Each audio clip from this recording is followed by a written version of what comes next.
नमस्कार.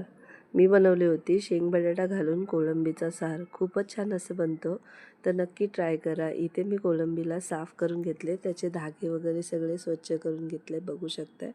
आणि त्यानंतर इथे वाटणामध्ये मी 10 ते 12 लसूण घेतलेत, 1 कांदा, खोबऱ्याचा किस घेतला, इथे सुका नारळ पण चालेल, आणि हिरवी मिरची तिखटप्रमाणे, थोडीशी कोथिंबीर, आणि यांना छान असं गंधासारखं वाटून घेतलं आहे. कढईमध्ये थोडं तेल गरम करून याच्यामध्ये ठेचलेली लसूण आणि कढीपत्ता, अर्धा बारीक चिरलेला कांदा, 1 टोमॅटो घालून छान परतवून घेतले. आणि त्यानंतर याच्यामध्ये मालवणी मसाला आणि हळद घातले, दुसरे काहीच मसाले घातलेत नाही.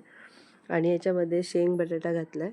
शेंग बटाट्यांना छान मिक्स करून यांना स्लो गॅसवर मीडियम शिजेपर्यंत स्लो गॅसवर 5-10 मिनटासाठी शिजवून घेतले. त्यानंतर याच्यामध्ये वाटण घातले, जो वाटलेला तो, आणि याच्यामध्ये कोळंबी घातले.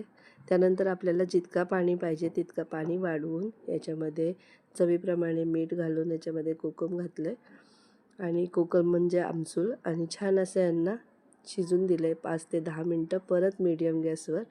आणि शेंग बटाटा शिजला की ही प्रॉन्स करी छान अशी रेडी आहे.